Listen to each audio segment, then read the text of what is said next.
नमस्कार, hello everyone. मैं मोहम्मद प्रकाश और आप देख रहे हैं नीति पथ का ये खास पॉडकास्ट सीरीज। और आज हमारे साथ इस पॉडकास्ट में खास मेहमान स्वाति सिंह, उत्तर प्रदेश सरकार में पूर्व मंत्री। और बहुत दिनों से चर्चा हो रही थी, बात करनी है, बहुत सारी चीजें साझा करनी है देश को लेके, देश में हो रही चीजों को लेके। तो आज हमने समय तय कर लिया और हमने कहा कि आज बात करते हैं और खुल के बात करते हैं। बहुत बहुत स्वागत है स्वाति जी आपका। नमस्कार अमित जी। और सबसे पहले तो मैं धन्यवाद देती हूँ आपको कि आपने मुझे यहाँ बुलाया। वैसे तो आपसे बहुत मुलाकातें हुई, बहुत बातें हुई, लेकिन इस रूप में हम पहली बार मिल रहे हैं। तो ये सेट देख के कैसा लग रहा है? बहुत अच्छा लग रहा है और आपको यहाँ साथ में देखकर और अच्छा लगा। हमारी फोन पे बहुत बार बात हुई और आप बहुत सारी ऐसी चीजें मुझे बताती रहती थी। बट मैं पहला प्रश्न जो मैं आपसे पूछना चाहता हूँ, टेलीविजन पे आप लगातार देख रही होंगी देश में हो रही बदलती घटनाओं को लेके, घटनाक्रमों को लेके, कोई एक तस्वीर, कोई एक ऐसा वीडियो जो आपको लगता है, आपको याद है अभी भी? अब जब मैं आपसे बात कर रहा हूँ इस वक्त, जैसे ही मैंने ये कहा तो वो वीडियो आपको अचानक से याद आया कि हाँ, ये मुझे कभी भूलता नहीं। अभी ज़्यादा पुरानी बात नहीं है, जब माननीय प्रधानमंत्री जी नए संसद भवन में जब पहली बार वहाँ पर हाउस बैठी थी, तो आपने देखा होगा उसमें राष्ट्रपति महोदया सबसे आगे चल रही थी। तो ये अपने आप में मुझे लगता है इस देश की हर महिला के लिए गर्व की बात है कि सबसे शीर्ष स्थान पर एक महिला नेतृत्व कर रही है। और मुझे लगता है कि अगर शीर्ष स्थान पर कोई महिला, कोई नारी बैठी है तो उसके पीछे किसका योगदान है ये आप समझ सकते हैं। एक व्यक्ति इस देश की बागडोर को संभाले हुए हैं, जिनका विजन और जिनका मिशन बहुत ही क्लियर है, और उसी की वजह से आज महिलाएं इतनी सशक्त पोजीशन पर हैं। तो उसकी चर्चा भी हो रही है क्या? आप जैसे कह रही हैं, घर में भी चर्चा हो रही है आपके आसपास, ये बात क्या हो रही है? जो देखिए, चर्चा, क्योंकि आज अगर मैं वर्तमान की बात करूं तो आज के समय में महिलाएं भी बहुत प्रखर हो गई हैं, उनकी सोच भी प्रखर हो गई है और उनके विचार भी बहुत प्रखर हो गए हैं। और जब हम एक ऐसे समाज में रह रहे हैं जहां पर महिलाएं धीरे धीरे आगे बढ़ रही हैं और उस देश में राष्ट्रपति के रूप में अगर महिला बैठी हुई है तो क्या चर्चा नहीं होगी? प्रखर होने का अवसर भी तो महिलाओं को दिया जा रहा है। ये अवसर, ये जो चैलेंज रहा है, हम बात तो करते हैं, बड़े बड़े भाषणों में मैंने सुना, बहुत सारे लीडर्स को सुना, महिला सशक्तिकरण, महिलाओं को आगे लाना है, कंधे से कंधा मिला के चलना है, ये सब बड़े उस तरह के फ्रेजेस थे जिसमें हम बचपन से सुनते आए। बट वाकई आपको लगता है कभी इस पे काम हुआ या सिर्फ भाषणों में चर्चा हुई? देखिए, मैंने अभी आपके सवाल का जवाब दिया जब आपने कहा कि कोई आपको ऐसा वाकया याद आ रहा हो जो आपके टीवी देख करके आपने वो चीज़ें अभी याद आ रही हो।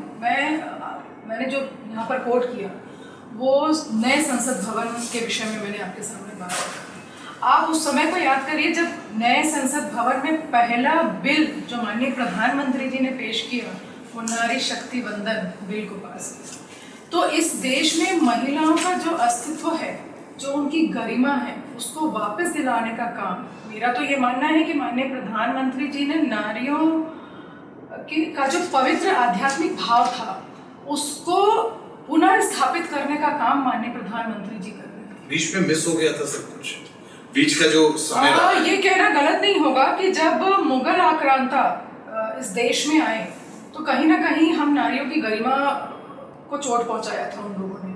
अगर आप सनातन धर्म की मैं बात करूं या मैं अपने इतिहास की बात करूं, अगर आप उन पन्नों को पलट कर देखेंगे तो हम किस परंपरा से आते हैं, जहाँ पर कहा जाता है यत्र नारयन्तु पूज्यन्ते रमन्ते तत्र देवता।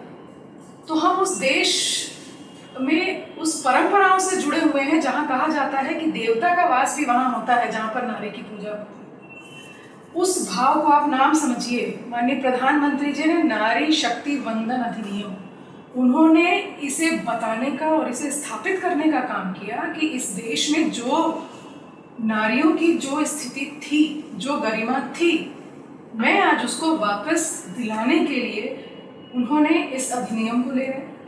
और सिर्फ यही नहीं, अगर आप शुरुआत से चले जाइए, मैं तो माननीय प्रधान, एक नारी होने के नाते, इस देश की एक नारी और एक बेटी होने के नाते मैं माननीय प्रधानमंत्री जी को धन्यवाद देती हूँ कि उन्होंने बेटी बचाओ बेटी पढ़ाओ जैसे योजना से जो शुरुआत की, बेटी को जन्म देने से लेकर के कि उसका जन्म भी एक सुरक्षित माहौल में हो, वहाँ से लेकर के आज हम 33% रिजर्वेशन तक पहुँच गए। ये कोई सामान्य बात नहीं, ये अपने आप में बहुत। ये यात्रा आसान थी क्या, जितनी आसानी से? मुझे लगता है कि ये आसान नहीं थी, क्योंकि हम एक ऐसे समाज में हमारा जन्म हुआ जो पितृसत्तात्मक समाज है, उसमें एक पिता। अच्छा, आज भी उस भाव से नहीं निकल पाते ना आज घरों में, गाँव में खास तौर पे। हालांकि बदला है बहुत कुछ, बट अभी भी मुझे लगता है बहुत घरों में ये भाव है। ये भाव है। देखिए, सरकार अपना काम कर रही है, हम पॉलिसीज के माध्यम से, माननीय प्रधानमंत्री जी बहुत सारी ऐसी पॉलिसीज लेकर आए जो बेटियों को आगे बढ़ाने के लिए, बेटियों को अगर आर्थिक दृष्टि से देखा जाए तो ऐसी बहुत सारी योजनाएं आई। महिलाओं को सशक्त बनाने के लिए स्वयं सहायता समूह को बनाया गया, उनको ट्रेनिंग दी गई। युवाओं की अगर बात करूं, युवाओं में लड़के और लड़कियां दोनों ही आते हैं, तो स्किल डेवलपमेंट की बात करूंगी मैं, मेक इन इंडिया की बात करूंगी कि यहाँ पे एंटरप्रेन्योरशिप को भी डेवलप किया गया, उसमें बहुत सारी महिलाओं का भी उसमें पार्टिसिपेशन रहा। मैं यहाँ पर मुद्रा योजना की बात करूंगी। अगर आप वो डेटा कभी सर्च करिएगा, डेटा अगर देखेंगे तो जो मुद्रा योजना के माध्यम से जो महिलाएं लोन ले रही हैं, 99.99% महिलाएं उसको पे ऑफ करती हैं। तो ये एक भाव की बात है। आप ये कहना चाहते हैं पुरुष पे ऑफ नहीं करते? नहीं करते हैं, लेकिन देखिए एक भाव की बात है। एक महिला का जो भाव है, अगर उसके मन, उसकी आत्मा को समझने का किसी ने काम किया तो माननीय प्रधानमंत्री जी ने किया। और शायद जो उनका जो एक विजन था इस देश की नारी को आगे बढ़ाने का, वो उसको लेकर आए। और ये कहना गलत नहीं होगा कि उनके प्रयास को मैं भगीरथ प्रयास के रूप में देखती हूँ कि जैसे उन्होंने प्रयास किया था माँ गंगा को धरती पर लाने का, वही प्रयास वो भी करते हैं कि किस तरह से इस देश की नारियों को हम सशक्त बनाएं। देवों के देव महादेव को कहा जाता है अर्धनारीश्वर रूप। बिल्कुल। और जैसे भगवान शिव, भगवान शंकर जैसे अर्धनारीश्वर रूप में उन्होंने नारी को एक शक्ति रूप में स्थापित किया। उन्होंने ये बताने का काम अपने किया, शरीर में उन्होंने ये बताने का काम किया कि मैं पूर्ण रूप में मैं क्या हूँ। आधा मेरे शरीर में, आधा माँ भी विराजमान है, तो उनसे ज्यादा शक्तिशाली कौन है। तो आप देख सकते हैं कि वहाँ पर भोले बाबा भी हैं, भगवान शिव भी हैं और साथ ही साथ माँ भी हैं।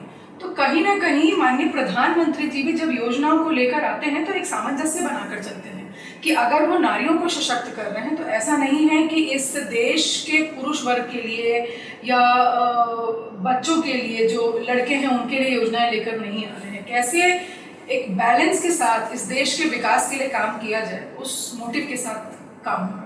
मंत्री पद रहा उत्तर प्रदेश सरकार में, अब मंत्री पद नहीं है, अब आप मंत्री नहीं हैं, तो अब कह सकते हैं बहुत खाली समय है या बहुत समय अब कुछ करने के लिए रहा नहीं। अभी क्या चल रहा है? देखिए क्या होता है, एक हर व्यक्ति के मन में एक विचार होता है, हर व्यक्ति के मन में कुछ करने का जज्बा होता है। और मैं मंत्री थी तब भी मेरे मन में जो एक सोच थी, जो नारियों को लेकर, अपने समाज को लेकर के जो मैं परिकल्पना जो मेरी थी, आज भी वही है। ऐसा नहीं है कि वो विचार मेरे मंत्री पद होने या नहीं होने से वो बदल जाएगा, वो जज्बा वही है। और कहना चाहिए जो माननीय प्रधानमंत्री जी का जो विजन है, उसमें एक छोटे से गिलहरी की तरह जो योगदान है, वो योगदान मैं दे रही हूँ। मतलब ये क्या आप इसको रेफर कर रही हैं जो समुद्र पे श्री राम का जो पुल, जब राम सेतु जी, जब राम सेतु बन रहा था तो गिलहरी ने सोचा कि मेरा भी कुछ योगदान होना चाहिए, और वो मिट्टी में ऐसे लोट-पोट करके और जाकर पानी में वो अपना बदन झाड़ देती थी। तो वो ही योगदान, और मुझे लगता है सिर्फ मुझे नहीं, इस देश के हर व्यक्ति को उस योगदान के लिए सामने आना चाहिए और करना चाहिए। क्योंकि अगर हम चाहते हैं कि इस देश का स्वरूप एक, कहना, हम अगर सनातन धर्म की बात करते हैं और हम चाहते हैं कि हम उसी स्वरूप में फिर एक बार भारत सामने खड़ा हो जाए, तो उसके लिए आवश्यक है कि जिस सोच के साथ पॉलिसीज को धरातल पर उतारा जा रहा है, जिस सोच के साथ सरकार काम कर रही है, ये बहुत आवश्यक है कि इस देश का एक एक व्यक्ति उसमें ज़रूर योगदान करें, अपनी सहभागिता ज़रूर दें, क्योंकि जब हम किसी समाज को बदलने की बात करते हैं, समाज मुझसे और आपसे मिलकर बना है अमित जी। तो हमें बदलाव, हम किसी दूसरे को बदल कर बदलाव नहीं ला सकते, पहले स्वयं को बदलना होगा, पहले आप अपने घर को बदलिए। अगर हर व्यक्ति के अंदर ये सोच पनप जाए कि हम अगर अपने आप को बदल लें, हम अपने घर को बदल लें, अपने आप समाज बदल जाए। एक राजनीतिक व्यक्तित्व, एक माँ, एक गृहिणी, इन सब चीजों का बैलेंस, क्योंकि वर्किंग वुमेन कल्चर है, वर्किंग वुमेन कल्चर बहुत तेजी से ट्रेंड भी कर रहा है कि लड़कियां घर से बाहर निकल रही हैं, काम कर रही हैं। इसका बैलेंस, क्योंकि मंत्री रहते हुए ये सब चीजें मैनेज करना, घर मैनेज करना, एक माँ के तौर पे बच्चों को देखना, वो सब कुछ नियंत्रित और संतुलित करना मुश्किल रहा वो समय। मुझे लगता है कि एक नारी जितने काम को कर सकती है वो कोई और नहीं कर सकती। वो मैं एक उदाहरण से आपको बता देती हूँ कि देखिए, एक बच्चे को जन्म देना, एक सृष्टि का निर्माण करना, जो नारी इस सृष्टि का निर्माण कर सकती है वो कोई भी काम कर सकती है। और मुझे लगता है कि हर माँ का ये धर्म है कि वो अपने बच्चों को देखे, हर गृहिणी का ये धर्म है कि वो अपने घर को देखे, और हर एक प्रोफेशनल महिला का ये धर्म है कि वो अपने प्रोफेशन के साथ भी उतना ही इंसाफ करे जितना अपने घर और बच्चों के साथ करे। और कहते हैं कि सबसे अच्छी जो एक मैनेजमेंट जो कोई कर सकता है तो वो एक महिला कर सकती है, कोई और नहीं कर सकता। मैं आपको सबसे बड़ी बात बताऊं, नोटबंदी 2017 में माननीय प्रधानमंत्री जी ने नोटबंदी किया था, तो बड़ा मजाक चल रहा था कि अरे उनकी पत्नी के पास तो इतने पैसे मिले, उनकी पत्नी ने इतना चुरा कर रखा था। मेरा ये मानना है कि वो पत्नी ने जो चुरा के रखा वो आपकी जेब से नहीं चुराई है, उसको आप हो सकता है महीने का 10,000 5,000 घर खर्च के लिए देते होंगे।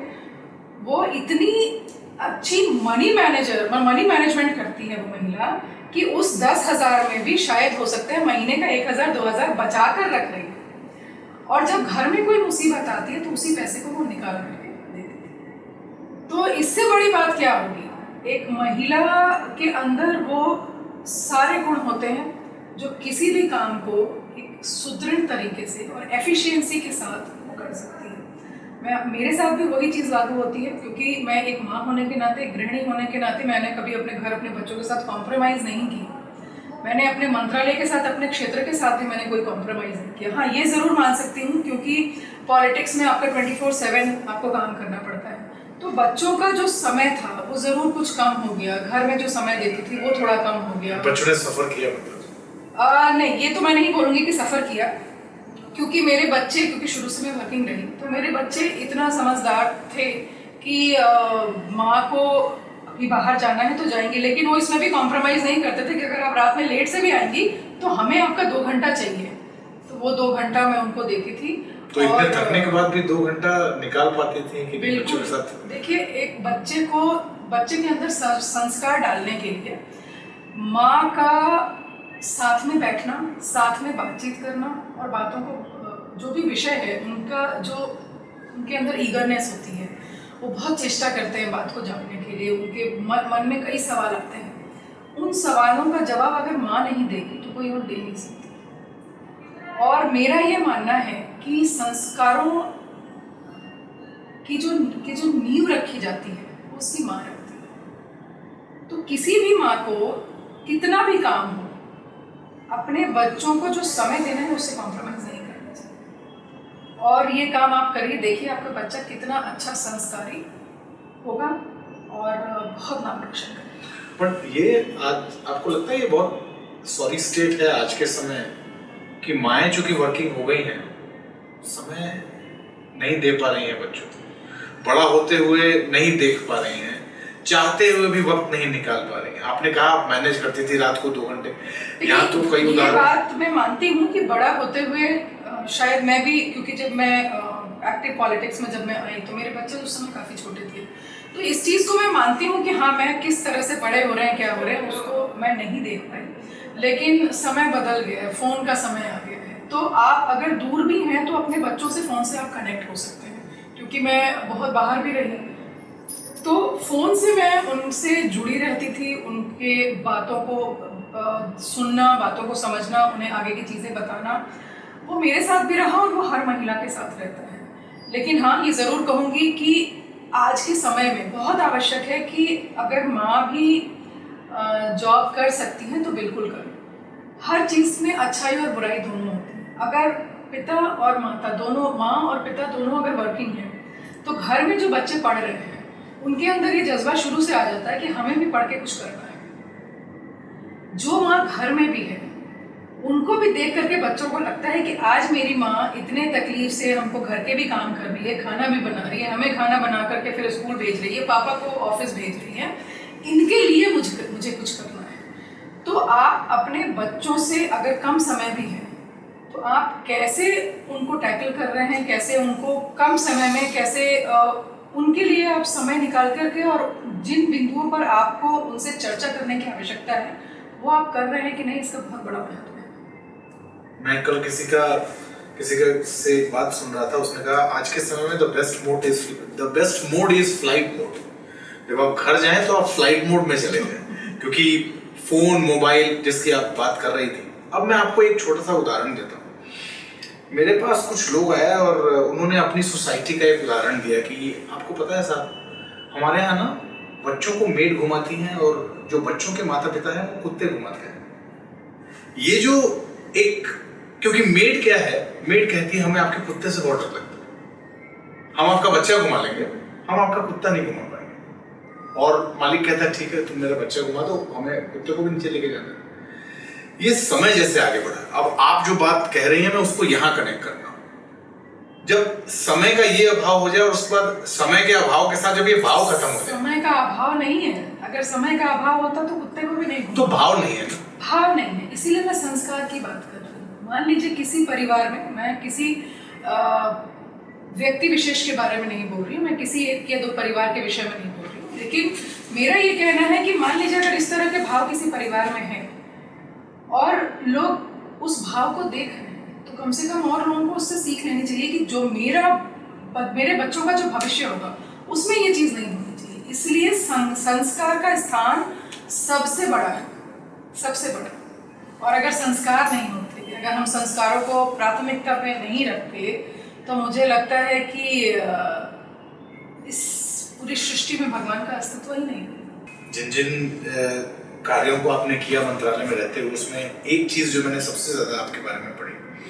कि आपने सैनिटरी पैड्स को लेके, महिलाओं को इस बारे में जागरूक करने को लेके, इसकी स्वच्छता को लेके बहुत काम किया। अब मैं उस पर आपसे थोड़ी डिटेल में इसलिए बात करना चाहता हूँ क्योंकि कुछ वर्षों पहले तक बड़ा संकुचित भाव था इस बारे में। बात, एक फिल्म बनी और उस फिल्म के बनने के बाद लोग थोड़े खुल के बात करने लगे, और इसलिए मुझे लगता है इस वक्त आपसे इस पर बात करना इसलिए जरूरी है क्योंकि आपने इस दिशा में जो शुरुआत की वो शायद इस देश के किसी भी सरकार में मंत्री रहते हुए आपका पहला, ये एक कोई पहली मंत्री थी जिसने इतना वोकल होकर इस पर बात की, इतना खुल के इस पर काम किया। वहां से शुरू करते हैं। देखिए, मैं आपको अपने ही जीवन के विषय में बताऊंगी। जब मेरा पीरियड शुरू हुआ, मैं बहुत छोटी थी, 11 साल की, क्लास 6 में थी, और मुझे उसकी जानकारी नहीं थी क्योंकि हमारे, और ये बड़ा नॉर्मल है हमारे समाज में, इन विषयों पर, घरों में इन विषयों पर चर्चा नहीं होती है। तो मुझे ऐसा लगा जैसे मुझे कैंसर हो गया, और मैंने अपने घर में अपने माता पिता को डर के मारे ये बात बताई नहीं कि वो लोग परेशान हो गए। ये क्यों भाव आया क्योंकि आपको कैंसर हो गया? क्योंकि जानकारी नहीं थी। अब देखिए, अब तो स्कूल के लेवल पे भी अब ये इस तरह की शिक्षा। आप अपने पहले पीरियड्स की बात कर रही हैं? मैं अपने पहले पीरियड की बात कर रही हूँ, जब मैं क्लास 6 में थी, 11 साल की थी, मैं तब की बात कर रही हूँ। क्या लगा, क्या मतलब ये क्या हो रहा है शरीर में, ये क्या चल रहा है? कुछ समझ में नहीं आया। मुझे दूसरे दिन बरेली जाना था स्पोर्ट्स के लिए, मैं अपने स्कूल से बरेली जा रही थी, और मुझे ऐसा लगा कि मुझे कैंसर हो गया, और मैंने डर के मारे अपने घर में बताया नहीं कि वो परेशान होंगे और फिर मुझे खेलने नहीं जाने देंगे, तो मैंने घर में बताया नहीं। और मैं बरेली गई, 3 दिन वहाँ पर रही। मुझे उतना नहीं याद है कि मैंने कैसे चीज़ों को मैनेज किया। फिर जब भी ऐसे ब्लीडिंग होती थी, मुझे ऑकवर्ड लग रहा है इस चीज़ को बोलने में, लेकिन मैं अपने सॉक्स को यूज़ करती थी, और मेरी माँ ने जब वो स्टेन्स देखे कभी मेरे यूजीज में, तो उन्होंने बोला, मुझे बुलाया और उन्होंने मुझसे पूछा कि कुछ ऐसा है क्या, तुम्हें क्या ब्लीडिंग वगैरह होती है? तो मैंने कहा हाँ। तो मेरी मदर बहुत रोने लगी। तो उन्हें देखकर, क्योंकि मैं बहुत छोटी थी, उन्हें देखकर मैं भी रोने लगी और मुझे लगा कि अब तो पक्का मरने वाली हूँ और बहुत जल्दी मैं मरने वाली हूँ। ये बहुत सहजता से, बहुत सहज रूप में मैं आज आपको इस बात को बता रही हूँ, पर जब मैं इस बात को सोचती हूँ, जब याद करती हूँ, तो मैं अपनी मन स्थिति के बारे में उस समय का सोचती हूँ कि एक छोटा सा बच्चा, और मेरी मन स्थिति बहुत खराब थी। किसी बच्चे को अगर ये महसूस हो कि वो बहुत जल्दी मरने वाला है, आप कल्पना करिए उस बच्चे की क्या मानसिकता उस समय रही होगी, क्या सोच रही होगी, क्या भाव रहा होगा। फिर खैर मेरी मदर ने बताया कि ये नॉर्मल है और हर महीने ऐसे अब होगा तुम्हें, और मुझे उन्होंने एक सैनिटरी नैपकिन दिया, तुम ये यूज़ करो, और किसी को इस विषय में पता नहीं। ये माँ ने कहा? और मेरी माँ ने तब कहा, आज भी हम समाज में ऐसा ही देखते हैं कि किसी को बताना नहीं, अपने फादर को नहीं बताना, अपने भाई को नहीं बताना। और ये बहुत सहज है। सहज इसलिए है क्योंकि हम ऐसे ही माइंडसेट के साथ, हमारा बॉर्न एंड ब्रॉटअप उसी सोच के साथ हो रहा है। हमारे समाज में, चाहे वो ग्रामीण क्षेत्र हो या शहरी क्षेत्र हो, चाहे वो कम पढ़े लिखे लोग हों या ज़्यादा पढ़े लिखे लोग हों, इस बात को टैबू मानते हैं कि हमें ओपनली इस पर डिस्कस नहीं करना चाहिए, और हम पीरियड्स के बारे में डिस्कस नहीं करते हैं। मैं तो मानती हूँ कि आज की डेट में स्कूल्स में हम गुड टच, बैड टच इस विषय पर बात करने लगे, हम पीरियड्स के बारे में टीचर्स भी बताने लगे हैं, लेकिन आज भी घरों में इस विषय पर बात नहीं होता है। हम बच्चों को स्कूल में ये ज्ञान दे देते हैं, लेकिन बच्चा इतने संकोच में रहता है, इतना डरा हुआ रहता है कि वो अपनी माँ से, अपने पिता से, अपने भाई से इन विषयों पर बात नहीं कर पाता है। और सर्वाइकल कैंसर होने का सबसे ज़्यादा जो बड़ा कारण है वो है कि हम पीरियड के टाइम में स्वच्छता का ध्यान नहीं रखते। आप विश्वास मानेंगे, जब मैं 2017 में सरोजनी नगर विधानसभा, जो लखनऊ का एक विधानसभा क्षेत्र है, उत्तर प्रदेश की राजधानी है लखनऊ, वहाँ पर बहुत सारी महिलाएं हैं जो स्वयं सहायता समूह से जुड़ी हुई हैं। क्योंकि मैं महिला विधायक थी उस क्षेत्र की, बहुत आसानी से मैं उनके बीच में चली जाती थी, उनसे बातचीत करती थी, हर विषय पर बात कर लेती थी, उनका सुख दुख, उनकी दिक्कतें, उनकी परेशानियाँ। उसमें ये एक विषय निकल कर आया कि वो आज भी गंदे कपड़े को यूज़ कर रही है। मुझे लगा कि आज़ादी के लगभग 70 साल हो गए, और 70 साल के बाद भी आज ये महिलाएं गंदे कपड़े को यूज़ कर रही हैं, तो ये आगे अपनी बेटियों को क्या बताएंगी या क्या समझाएंगी। फिर मैंने एक अभियान शुरू किया, उनको मैंने समझाना शुरू किया पीरियड्स के टाइम में कैसे स्वच्छता का, माहवारी के टाइम में ध्यान रखिए, साफ कपड़ा यूज़ करिए। फिर मैंने उनसे बोला कि आप कपड़े की जगह आप एक साड़ी कम लीजिए, आप साल में 1 या 2 साड़ी मत खरीदिए अपने लिए, लेकिन सैनिटरी नैपकिन खरीद कर लिए। और उसके बाद धीरे धीरे देखिए, जब कहते हैं कि आपका जब भाव अच्छा होता है तो लोग भी आपसे जुड़ने लगते हैं। फिर मैं टाटा ट्रस्ट के संपर्क में आई, वो अपने CSR फंड के माध्यम से, टाटा ट्रस्ट वाले वो एस्पिरेशनल डिस्ट्रिक्ट्स में वो इस पर काम करते हैं, मेंस्ट्रुअल हाइजीन पर वो अवेयरनेस करते हैं, और कॉटन के कपड़े का जो रीयूजेबल होता है, वॉशेबल होता है, वो उसका मैन्युफैक्चरिंग करते हैं। उनसे मैंने संपर्क किया, उन लोगों से मैंने रिक्वेस्ट किया कि लखनऊ में सरोजनी नगर ऐसा ब्लॉक नहीं था जहाँ पर, जो कि एस्पिरेशनल हो, तो लेकिन आप यहाँ पर काम करिए, बहुत आवश्यक है। उन लोगों ने मेरे आग्रह को स्वीकार किया और वो आकर वहाँ पर उन्होंने अपने काम को शुरू किया। कॉटन के कपड़े से वो सैनिटरी नैपकिन बनाने लगे। जो स्वयं सहायता समूह की महिलाएं थी उन्हीं को मैंने उसमें एंगेज किया, उन्होंने ट्रेनिंग लिया, वो उसका प्रोडक्शन, आज भी सरोजनी नगर ब्लॉक में उसका प्रोडक्शन होता है, जो कॉटन के कपड़ों का सैनिटरी नैपकिन। और मेरा एक टारगेट था कि वहाँ सरोजनी नगर में जो महिलाएं जो स्वयं सहायता समूह से जुड़ी हुई हैं, कम से कम 100 रुपये रोज़ का कमाएं।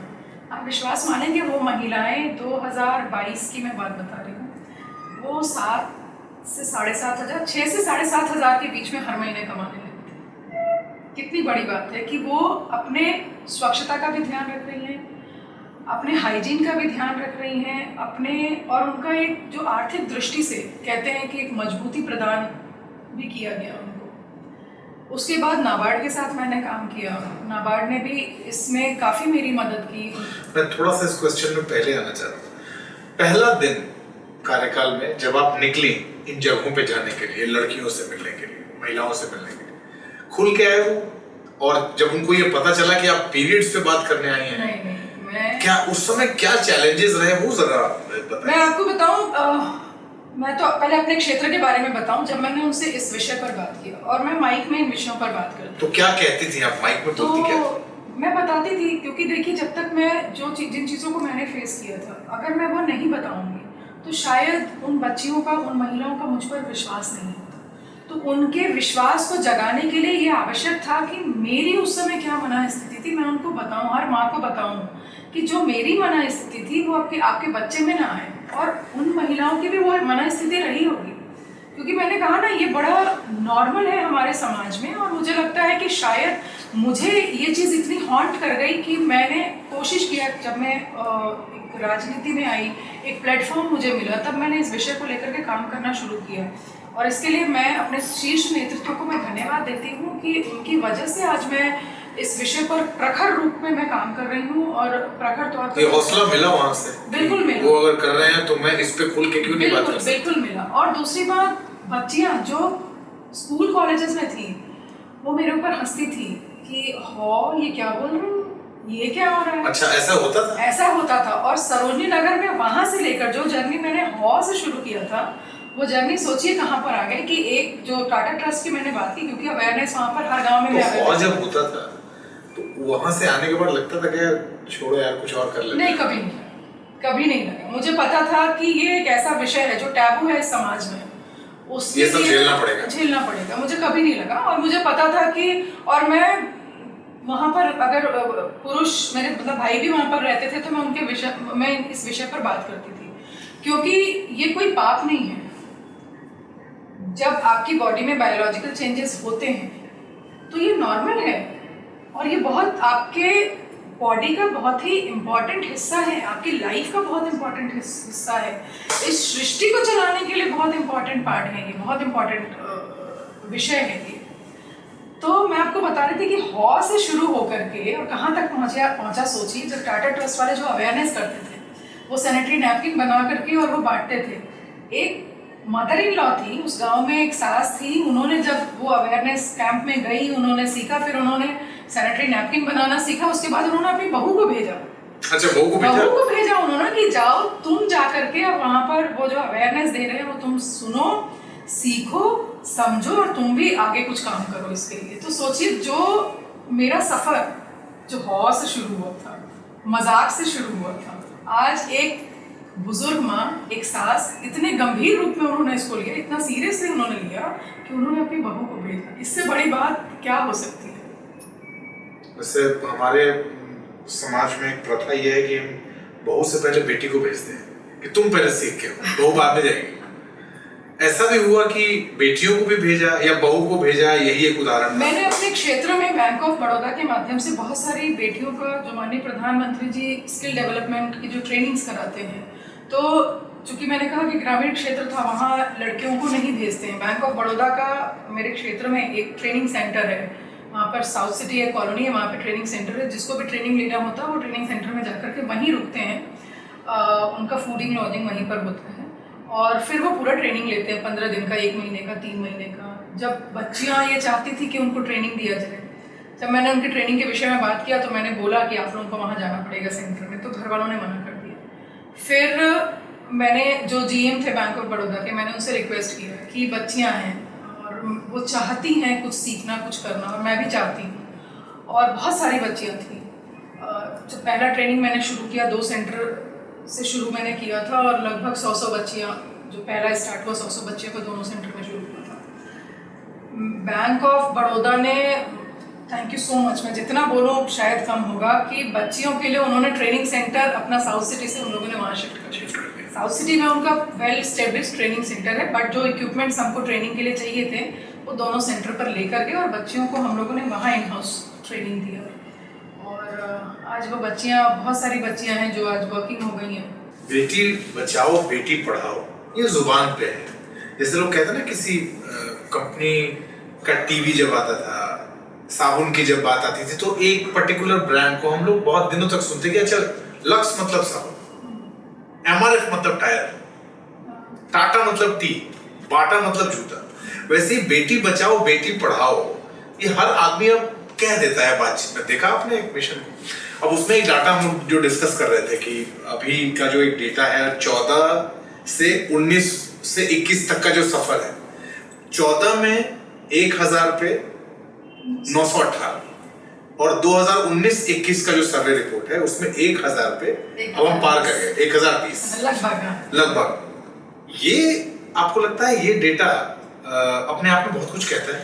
बिल्कुल। माननीय प्रधानमंत्री जी ने 2015 में हरियाणा से उन्होंने बेटी बचाओ बेटी पढ़ाओ की शुरुआत की थी, वहां से उन्होंने आगाज। क्योंकि हरियाणा और राजस्थान दो ऐसे स्टेट्स हैं जहां भ्रूण हत्याओं के मामले सबसे ज्यादा। और आप हरियाणा का भी डेटा अगर आप वहां पर भी देखेंगे तो वहां भी जो 876 थे, ये 2015 में 2023 900 पार कर गया है। अपने आप में बड़ी बात है, क्योंकि देखिए हम किसी भी बच्चे को जन्म लेने से नहीं रोक सकते, चाहे वो बेटा हो या बेटी हो।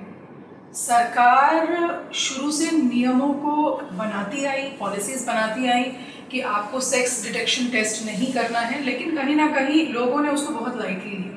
बहुत ज़रूरी था कि हम स्ट्रिक्टली एक ऐसी पॉलिसी लेकर के आएँ ताकि लोग उसको स्ट्रिक्टली फॉलो करें, और आज उसी का नतीजा है कि आज 1000 से जो 1000 लड़कों का जो दर है उससे कहीं ज़्यादा बेटियों का जन्म हो रहा है। ये बहुत आवश्यक था। और जिन बेटियों को जन्म नहीं लेने दिया जा रहा था, आप सोचिए ये देश कैसे चलता, ये सृष्टि कैसे चलती।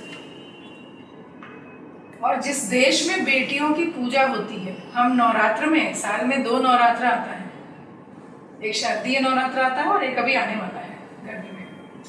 हम उसमें कन्या की पूजा करते हैं, उनके पैर पूजते हैं, उनको देवी स्वरूप मान करके। तो जिन हमने देवी का स्थान दिया है, उनकी हत्या करने वाले हम कौन होते हैं? तो बहुत आवश्यक था कि इन चीज़ों को रोका जाए। और मैं जो मुहिम और जो एक आगाज माननीय प्रधानमंत्री जी ने किया, उसको इस देश के हर व्यक्ति ने माना, उनके पहल को हर व्यक्ति आगे लेकर गए, ये बहुत बड़ी बात है। और मैं आपको यहाँ पर भी एक उदाहरण दे दूँ। राजस्थान की आपने बात की, तो मेरी एक दोस्त हैं, वो राजस्थान से हैं, और उनके भाई भाभी को काफ़ी दिनों के बाद बच्चा हुआ। तो पहली बेटी हुई और अभी जल्दी ही दूसरा बेटा हुआ है। तो एक दिन उससे बात हो रही थी, तो बोली मम्मी वो थाली बजाने वाला उनके यहाँ कोई परंपरा होती है तो वो करेंगे। तो मैंने पूछा, मैंने कहा अच्छा वो बेटी में भी उन्होंने किया? तो उसने बोला हाँ मेरी माँ की बहुत अच्छी चीज़ है, मेरी माँ जो अभी बेटे में कर रही है वो बेटी में भी उन्होंने ये चीज़ किया था, सारी चीज़ें की थी, उसमें भी थाल बजाया था उन्होंने। तो ये बदलाव है। अच्छा, ये बदलाव है समाज में, जो सोच बेटों को लेकर के वही सोच बेटियों को लेकर। क्योंकि जहाँ तक मुझे पता है जब बेटे पैदा होते हैं तभी थाल बजाया जाता है। लेकिन सोचिए आज से मुझे लगता है 5-6 साल पहले उस बेटी का जन्म हुआ था, तब उसकी मदर ने उसमें भी थाल बजाया था। तो मैं इसलिए पूछ रही थी कि फिर मैं थोड़ा हो सकता मुंह बनाती कि ये क्या परंपरा है, भाई मना करो। लेकिन जब उसने ये कहा कि मम्मी ने उसके भी जन्म पे थाली बजाई थी, तो मुझे बहुत अच्छा लगा। फिर मैंने मन में सोचा कि ये बदलाव है, ये बदला हुआ भारत है, ये बदला हुआ भारत है। राजनीति में आने का जो फैसला था कि राजनीति में जाना है, नौकरी भी कर सकते थे, कॉर्पोरेट अच्छी नौकरी करते और एमएनसी में काम कर सकते थे। आप इतना पढ़ी हैं, शहर में रही हैं, आपकी पढ़ाई लिखाई ऐसी हुई है, राजनीति क्यों? मतलब कोई एक ऐसा मिशन जो आप देख रही थी, कोई ऐसा व्यक्ति जो आप देख रही थी जिसको आपने सोचा कि यार अगर ये व्यक्ति इस देश को बदलने की कोशिश में लगा है तो मुझे होना चाहिए।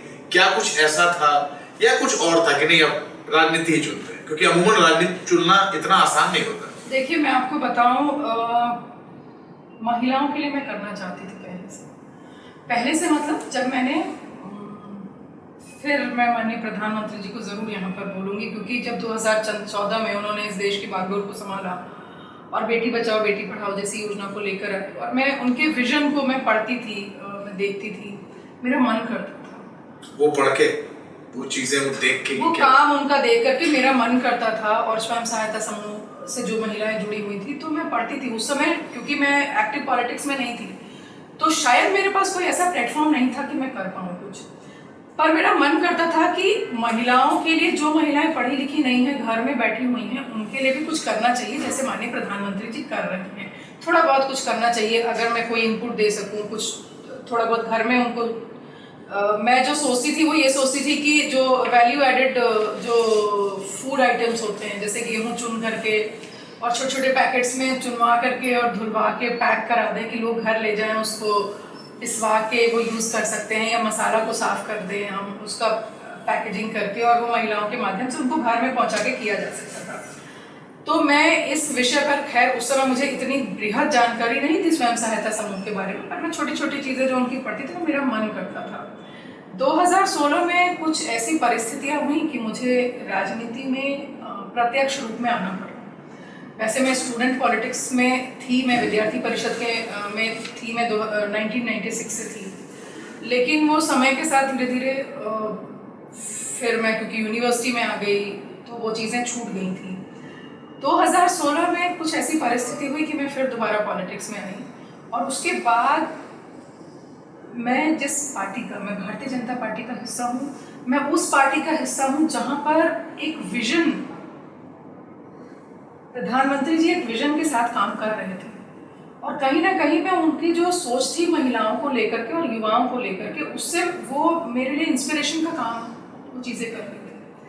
तो मुझे ऐसा लगा कि एक बड़ा प्लेटफॉर्म मिल गया और मैं यहाँ पर अब कुछ कर सकती हूँ। खैर उस समय मेरी सोच मसाले और जो वैल्यू एडेड जो प्रोसेस्ड फूड्स या जो फूड आइटम्स होते हैं, मैं वहीं तक सीमित थी। लेकिन उसके बाद जब मैं अपने क्षेत्र में गई और मैंने जो मेंस्ट्रुअल हाइजीन को लेकर के और जो सैनिटरी नैपकिन के विषय में जो चीज़ें मैंने, जो मुझे बहुत दुख हुआ, बहुत कष्ट हुआ, और मुझे लगा कि आज भी ये स्थिति है, तो मुझे मेरे मन में ये आया कि वो आर्थिक दृष्टि से जो मजबूत करने की बात मैं वो सोच रही थी, पहले ये करें, क्योंकि सरकार की बहुत सारी योजनाएं हैं जिसमें कि महिलाओं को आर्थिक दृष्टि से मजबूत भी किया जा रहा है।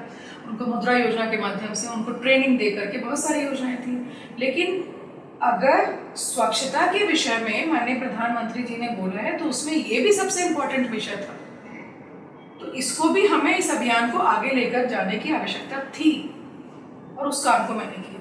और मैं अपने शीर्ष नेतृत्व का धन्यवाद देती हूँ कि मुझ जैसी गिलहरी को उन्होंने इतना बड़ा प्लेटफॉर्म दिया कि जैसे आपने बोला कि जब आप मंत्री थी तब और अब में, एक जो विजन था मेरा, जो पॉलिटिक्स, एक्टिव पॉलिटिक्स में जब मैं दोबारा आई हूँ, उससे पहले से एक विजन था, कहीं ना कहीं कहते हैं ना वो अंकुरित हो रहा था, तो वो उसको पौधा बनाने का काम शीर्ष नेतृत्व ने किया, और एक रास्ता देने का काम, एक मिशन पे काम करने का, जो एक मिशन को कहते हैं ना भेदने का काम, वो मैं प्रधानमंत्री जी से सीखती हूँ कि जो तय कर लेते हैं, जब वो किसी बात को निर्णय ले लेते हैं कि करना है तो करना है, अर्जुन की मछली की आग। हाँ, तो वैसे ही वो बहुत बड़ी चीज़ है। लेकिन कहते हैं ना कि गुरु से हम सीखते हैं, तो गुरु अगर मैं मान करके उनके पीछे पीछे मैं छोटा सा सहयोग कर रही हूँ, और तो इसमें कोई बुराई नहीं है, मुझे लगता है हर व्यक्ति को वो सहयोग करना चाहिए।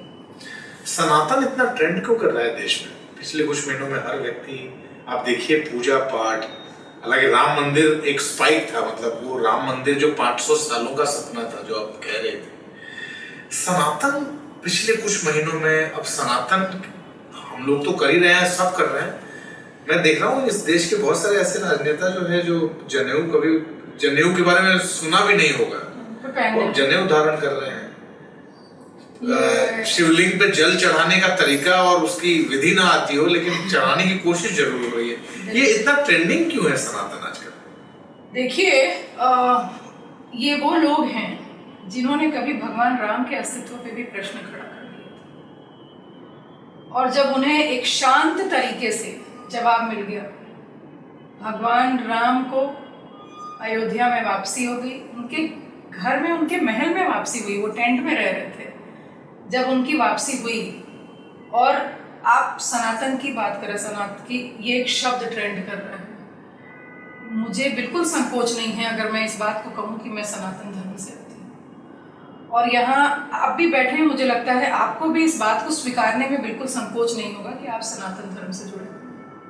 लेकिन कुछ ऐसे लोग जो इसको पॉलिटिकल स्टंट मान करके वो लोग काम कर रहे हैं, वो लोग जो भगवान राम के अस्तित्व पर उन्होंने प्रश्न खड़ा कर दिया था, जब उन्हें एक शांत तरीके से जवाब मिला तो आज वो भी मंदिर मंदिर जा रहे हैं और वो भी बैठ के जो जनेऊ धारण कर रहे हैं, क्योंकि उन्हें लगा कि हम जिस भारत की जनता, जिस सनातन धर्म की जनता को हमने मजाक बना कर रख दिया था, अगर हम उनकी भावनाओं, आध्यात्मिक भावनाओं के साथ अगर खेल करेंगे तो उसका जवाब भी हमें लोग बचेंगे। जब आप कैंपेन्स में जाती थी, और ये तो आपको भी सुनने में आता मिलता होगा, आपको लोग कहते भी होंगे बड़ी टिप्पणी, और इसमें बड़े लोग मजे भी लेते थे इसमें कि मंदिर वहीं बनाएंगे, डेट नहीं बताएंगे। ये डेट नहीं बताएंगे, ये दंश लगातार की डेट क्यों नहीं बताते भाई? मंदिर बनाने जा रहे हैं तो डेट बताइए।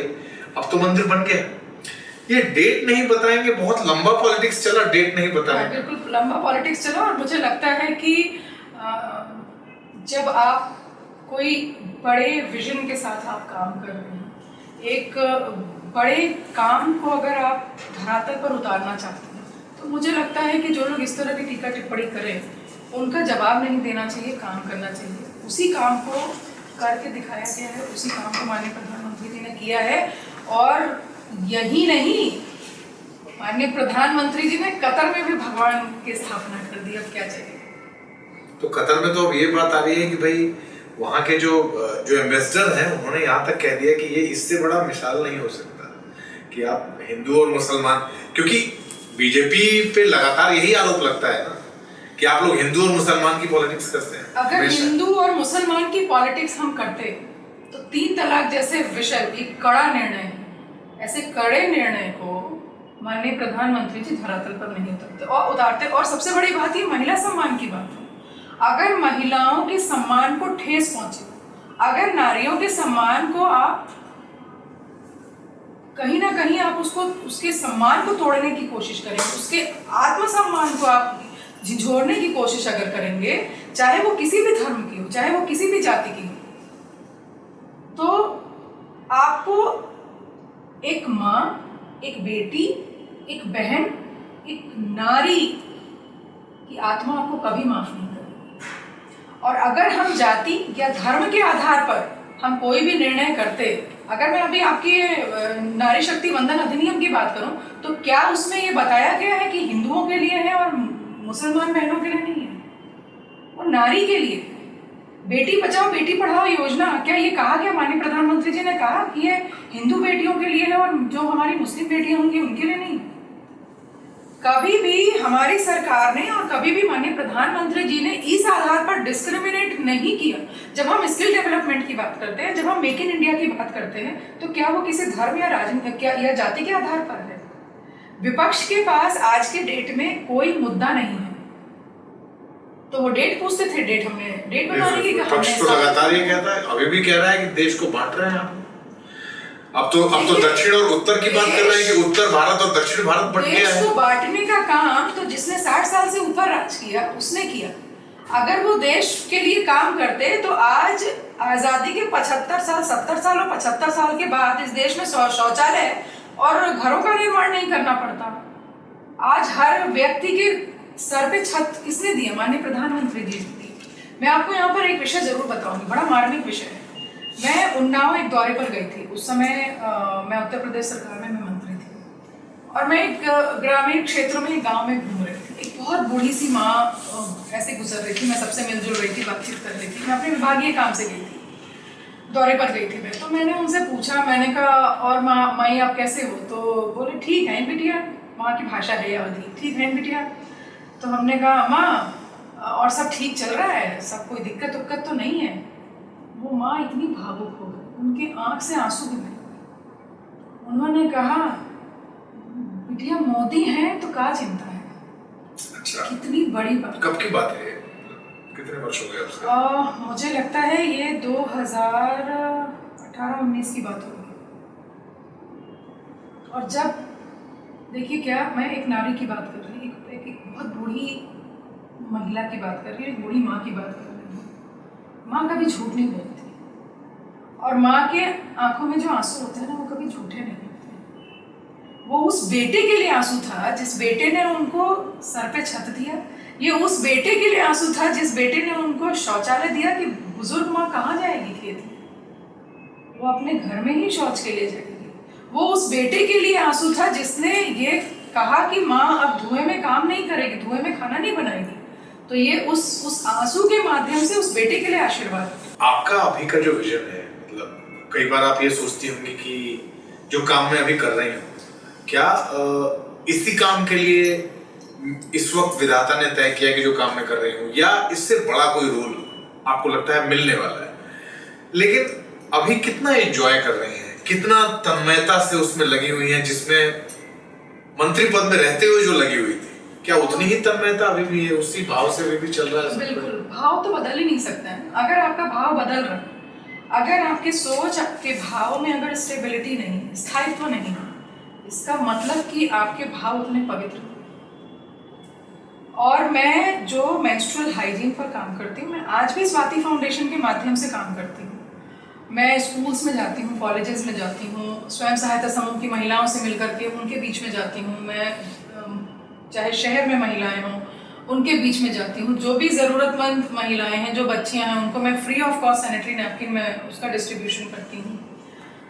तो मैंने कहा ना कि भारतीय जनता पार्टी ने मुझे बहुत बड़ा प्लेटफॉर्म दिया, और मेरी सोच को जो कहीं ना कहीं एक मेरे मन में अंकुरित हुआ था, उस सोच को कैसे स्टेब्लिश करना है, उसके लिए एक प्लेटफॉर्म मुझे दिया गया, और मैंने उस पर काम किया, और आज भी काम कर रही हूँ, और भविष्य में भी काम करती रहूँगी।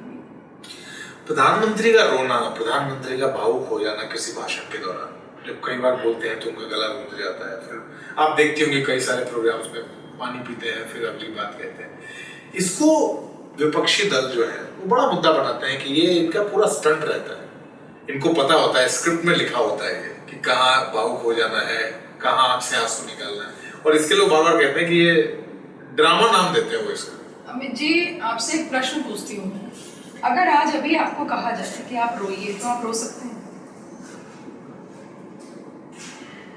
जो व्यक्ति मंच पर लाखों लोगों के बीच में डायस पे खड़े होकर के, पोडियम पे, अगर वो माइक पे भाषण दे रहे हैं, माननीय प्रधानमंत्री जी जिन बातों को कहते हैं वो अपनी मन, अपनी आत्मा से कहते हैं, और अगर किसी कैमरे के सामने वो चीजें रहती हैं, और अगर वो बात को करते करते भावुक हो जाते हैं, देखिए वही व्यक्ति भावुक होगा जो उस विषय को अपनी आत्मा से महसूस करेगा, और वही व्यक्ति उन बातों का मजाक उड़ाएगा, उस भावना का मजाक उड़ाएगा जो आत्मिक रूप से, जो आत्मा से, जो मन से कभी भी उन चीज़ों से जुड़ा नहीं है। तो आज आप जिस विपक्ष की बात कर रहे हैं, अगर वो भावनात्मक रूप से इस देश के लोगों से जुड़े होते, तो आज हमें हमारे पंडित दीनदयाल उपाध्याय जी की जो एक विचारधारा थी कि हमें अंतिम पायदान पर भी खड़े व्यक्ति को आगे लेकर आना है, अंत्योदय के विषय में वो बात करते थे। आज आज़ादी के इतने सालों के बाद माननीय प्रधानमंत्री जी को वो काम करने की आवश्यकता ही नहीं पड़ती। तो उन्होंने तो कभी कभी वो भावनात्मक रूप से इस देश के लोगों से जुड़े ही नहीं। इसलिए आज जो व्यक्ति भावनात्मक रूप से जुड़ा हुआ है वो उनको मजाक लगता है और वो उसका मजाक उड़ाते हैं। अलग अलग पार्टियों में कंपटीशन होता है, कांग्रेस के भी बहुत सारे लोग आपके मित्र होंगे। कहा जाता है राजनीति में मित्रता चलती रहती है, आप पार्टी की विचारधारा अलग है और निजी जीवन में कई बार मित्रता होती है। तो कांग्रेस के जो सहयोगी या कांग्रेस के जो आपके मित्र रहे, मैं जानता हूँ इस वक्त नाम तो आप नहीं ले पाएंगे, बट जो दबे स्वर में बात होती है, मैं कई सारी जगहों पे पढ़ रहा था कि कांग्रेस के लोग भी इंटरनली कहते हैं कि देखिए जी, अब तो न्याय यात्रा चल रही है तो साथ तो देना ही पड़ेगा, बट जो काम हो रहा है वो ठीक तो हो रहा है, ऐसा है। मुझे लगता है ये कहना गलत नहीं होगा कि न्याय यात्रा के चल रही थी और तभी राजस्थान, छत्तीसगढ़ और मध्य प्रदेश का रिजल्ट है। अब इसके बाद मुझे लगता है न्याय यात्रा जो कांग्रेस पार्टी चला रही है उसके तो कांग्रेस में उत्तर प्रदेश में जो आपके मित्र होंगे या जिनको आप जानती होंगी, कोई ऐसा मित्र मतलब ऐसी मित्रता जो होता है ना कि चलो यार तुम्हारी विचारधारा अलग, मेरी विचारधारा अलग, तुम्हारी पार्टी अलग, मेरी पार्टी अलग, लेकिन राहुल गांधी को अपनी ही पार्टी के लोग क्या बोलते हैं इस तरह की यात्राओं को लेकर? कई बार देखिए, मैं आपको बताऊं, ये तो एक कहना चाहिए ना कि एक विश्वास है लोगों का। मैं आम जन के विषय में बात करूंगी कि जिस सोच के साथ जिस भावना के साथ इस देश को के विकास की बात हो रही है, इस देश के हर वर्ग के विकास की बात हो रही है, तो ऑब्वियस सी बात है कि जब आप ऐसी पार्टी में रहे हैं जहां आपने देखा है कि हम 60 साल से ज़्यादा हम सत्ता में रहे हैं, उसके बावजूद भी इस देश का स्वरूप ये है, तो विश्वास तो उनका डामाडोल होगा ना। और जहां देख रहे हैं कि स्वरूप अच्छा हो रहा है उस देश का, तो वहां तो विश्वास पनपेगा ही उनका। लेकिन एक बात तो मानेंगे ना, उत्तर भारत और दक्षिण भारत तो रिजल्ट्स भी बता रहे हैं कि बट रहा है। आप कर्नाटक चुनाव के नतीजे देख लीजिए, तो अब बीच में ये चर्चा भी हुई कि अच्छा तो अब उत्तर तुम्हारा और दक्षिण हमारा। पर अभी चुनाव में, फिर आप लोकसभा चुनाव में आप देख लीजिएगा। लेकिन लोग तो हवाले दे रहे हैं कि विधानसभा चुनाव में आप नतीजे देखिए, जनता बता रही है कि उत्तर सनातन का और दक्षिण जो है वो हमारा। सनातन तो पूरा भारत है, पूरा भारतवर्ष सनातन। कांग्रेस पार्टी कहती है सनातन उत्तर भारत कर रही है पूरा बीजेपी। अगर कांग्रेस दक्षिण में तो मुझे लगता है कि दक्षिण में जितने भी सनातन धर्म से जुड़े लोग हैं, उनकी भावनाओं को वो कहीं ना कहीं चोट पहुंचा रहे हैं। आप किसी भी धर्म के हैं, आपको पूरी तरह से आजादी है कि आप अपने धर्म में रहकर उसकी पूजा करिए, या जिस भी तरह से आप पूजा करते हैं, हम तो पूजा ही बोलते हैं। तो आप किसी विशेष वर्ग में भारत को नहीं बांट सकते हैं। देखिए, अभी आप कह रहे थे कि ये कांग्रेस वाले हम भाजपाइयों पर ये आरोप लगाते हैं, और अभी तो आप ही ने बता दिया कि वो कह रहे हैं कि उत्तर भारत हमारा, दक्षिण भारत हमारा। ये किसी का नहीं है, इस देश की जनता का है। पूरा भारत, उत्तर भारत हो या दक्षिण भारत हो, इस देश की जनता का है, हमारी भावनाओं का है, हमारी आत्मा का है। कोई भी व्यक्ति, कोई भी पार्टी इसका बंटवारा नहीं कर सकती। हमने एक बार शुरू में आपने जिक्र किया था, और चूंकि आप इतना वोकल होकर इस पे बात कर रही हैं, आपने अपने पहले पीरियड्स की भी बात हमसे की थी। उस दौरान कुछ ऐसा हुआ था, कोई ऐसी घटना जो आपको लगता है कि ऐसा क्यों हुआ मेरे साथ, ऐसा क्यों कहा गया मुझे? हाँ, मैं आपको एक बात बताऊं, जैसे सभी घरों में ये होता है कि जब पीरियड्स आते हैं तो घरों में कहा जाता है कि अचार मत छूना, खराब हो जाएगा। तो मेरी मम्मी भी कहती थी कि अचार नहीं छूना, खराब हो जाएगा। तो मैं वो अचार जरूर छू करके देखती थी, देखें खराब हो रहा है कि नहीं हो रहा। थोड़ी शैतान टाइप की थी, थोड़ी नॉटी थी मैं। तो मैं ऐसे में देखती थी कि कैसे खराब हो जाएगा, मतलब अगर मेरे पीरियड आ रहे हैं और मैं छूऊंगी तो ऐसा क्या है मेरे हाथ में कि खराब हो जाएगा। कभी नहीं खराब हुआ। अभी लगभग 2 साल पहले मैंने अपनी मदर को बताया कि आप तो बोलती थी कि अचार खराब हो जाएगा, मैं तो हर बार अचार छूती थी, कभी नहीं खराब हुआ। तो ये एक मिथ है, जो कहना चाहिए कस्टम चला आ रहा है, कि परंपराएं चली आ रही हैं कि घर में बोला गया। फिर शायद मैं भी अगर इतना अवेयर नहीं होती तो मैं भी अपनी बेटी को बोलती, वो अगर अवेयर नहीं होती तो वो आगे इन चीज़ों को, एक ये इस तरह का एक परंपरा चली आती जो कि कहीं से भी सही नहीं है। जैसा कि मैं आपको बता दूं, एक होता है कि लोग पहले ये कहते थे कि आपको पीरियड्स के टाइम में आपको किचन में नहीं आना है, आपको अपने आप को आइसोलेट कर लेना है एक रूम में। जो मुझे महसूस जो चीज़ें होती हैं, या जो मैं जितनी बात को समझ पाती हूँ, मुझे ऐसा लगता है कि महिलाओं को चूँकि आराम करने पहले नहीं मिलता था, किचन में काम कर रही हैं, घर में काम कर रही हैं। आज की महिलाएं काफ़ी वोकल हो गई हैं, अपनी बात को कहती हैं कि अभी मेरी तबीयत नहीं ठीक है। पहले शायद जो बीच की कुछ पीढ़ी ऐसी थी जिसमें महिलाएं इतनी वोकल नहीं थी, तो उनको वो 5 दिन कहते थे कि आपको किचन में नहीं आना है। मुझे ऐसा लगता है कि उस समय सैनिटरी नैपकिन मुझे तो अभी भी याद है, गांव के घर में एक कमरा दे दिया जाता था और चटाई बिछा के, और कि आप तुमको जमीन पे रहना है, जमीन पे रहना है। मुझे ऐसा लगता है कि वो जो 5 दिन 6 दिन रेस्ट तो शायद इसलिए होगा कि उसी बहाने कम से कम महिलाएं थोड़ा रेस्ट कर लें, क्योंकि हर व्यक्ति के शरीर को थोड़ा आराम की भी आवश्यकता होती है। दूसरा ये कि उस समय क्योंकि सैनिटरी नैपकिन्स नहीं होते थे, इतनी सुविधाएं नहीं थी कि हम अपने जो ब्लीडिंग हो रही है उसको प्रॉपरली हम हैंडल कर लें, तो शायद इसलिए कि आप एक रूम में रहिए, वहाँ पर आप रेस्ट करिए, और आप जो भी आप प्रिकॉशंस लेते हो, आपके ब्लड को कोई भी कपड़ा या जिस भी चीज़ से सोप होता हो वो आप यूज़ करिए। और तब में और आज के समय में बहुत चीज़ें बदल गई हैं, चीज़ें बहुत सारी सुविधाएं हैं हमारे पास। चाहे सैनिटरी नैपकिन के बारे में मैं अगर बात करूं, तो आप पहले जो मोटे सैनिटरी नैपकिन आते थे, बहुत थिन आता है, पता भी नहीं चलता है। तो चूंकि समय बदल गया है, लेकिन कहीं ना कहीं जो एक सोच थी कि ऐसे ही करो, उसको बदलने की आवश्यकता है। वो सोच बदल भी रही है, लेकिन उसके साथ साथ अभी भी ऐसे बहुत सारे घर हैं जो इन विषयों को अभी भी मानते हैं, इन बिंदुओं पे अभी भी बात करते हैं कि हमें अचार नहीं छूना चाहिए, हमको किचन में नहीं जाना चाहिए। ये बिल्कुल मिथ है, और मुझे लगता है जो आज के बच्चे हैं वो इस पे विश्वास भी करेंगे और करते भी होंगे। क्योंकि अचार छुआ ही नहीं गया, जब मना किया गया तो नहीं छुआ नहीं गया, छुआ गया, तो नहीं छुआ गया तो नहीं खराब हुआ। हाँ। तो ये लगा कि अच्छा, तो इसका मतलब छूने पे खराब हो जाएगा, बट उसमें आपने कहीं ना कहीं कुछ अलग हटके सोचा कि नहीं, छू के देखते हैं। मैं थोड़ा बदमाश प्रवृत्ति की थी, थोड़ी नोटी थी, तो मैंने कहा लाओ देखते हैं क्या कैसे होता है, खराब कैसे होता है। आप और किसी संस्मरण का जिक्र कर रही थी, कोई और बात? हाँ, मैंने आपको जब मेंस्ट्रुअल हाइजीन की बात की तो उस समय मैंने एक सर्वाइकल कैंसर का रिपोर्ट किया था। मेरे घर में मेरा एक सर्वेंट था, उसकी माता जी को सर्वाइकल कैंसर हुआ। क्या इनिशियली ये पता नहीं चला कि उनको सर्वाइकल कैंसर है। गांव से मैंने बोला उस बच्चे को कि तुम अपनी माँ को यहीं बुला लो, यहीं पर हम ट्रीटमेंट कराएंगे। यहीं लखनऊ में मैंने मेडिकल कॉलेज में ट्रीटमेंट शुरू कराया। फिर पता चला कि उनको सर्वाइकल कैंसर हो गया, यूट्रस का कैंसर हो गया। आप विश्वास नहीं मानेंगे, पहले मतलब इतनी गंदी स्मेल उनके से आती थी, जैसे लगता था घर में चूहा मर गया। और मैं शुरू में पूरे घर में सब सामान हटवा करके दिखवाती थी कि यहाँ देखो वहाँ देखो, मैं खुद भी खोजती कहीं तो चूहा मर रहा है, कहीं तो चूहा मर रहा है। धीरे धीरे वो स्मेल बढ़ने लगी। बाद में फिर ये पता चला कि वो स्मेल उसकी माँ में से आ गई, और ऐसे उनके बॉडी की स्मेल थी, और ऐसे क्लॉट्स, मांस निकलता था, कट कट के गिरा मांस। वो एक बहुत बड़ा कारण वो भी रहा कि मैं आज जो मेंस्ट्रुअल हाइजीन के लिए बात करती हूँ, उसका बहुत बड़ा कारण ये भी रहा क्योंकि वो जो स्मेल थी ना, वो मैं भूल नहीं सकती हूँ। मैंने फिर उनको एक दूसरे रूम में शिफ्ट किया। हम भी 2 BHK का रूम था, उसी में फिर एक रूम में उनको हमने शिफ्ट किया। वो रूम बंद रखते थे, पूरी तरह से बंद रखते थे, क्योंकि बिल्कुल अनबियरेबल वो स्मेल हो गई थी। इतनी ज़्यादा स्मेल थी कि रहना मुश्किल हो रहा था। फिर लेकिन उस बंद कमरे से भी बाहर वो स्मेल आती थी।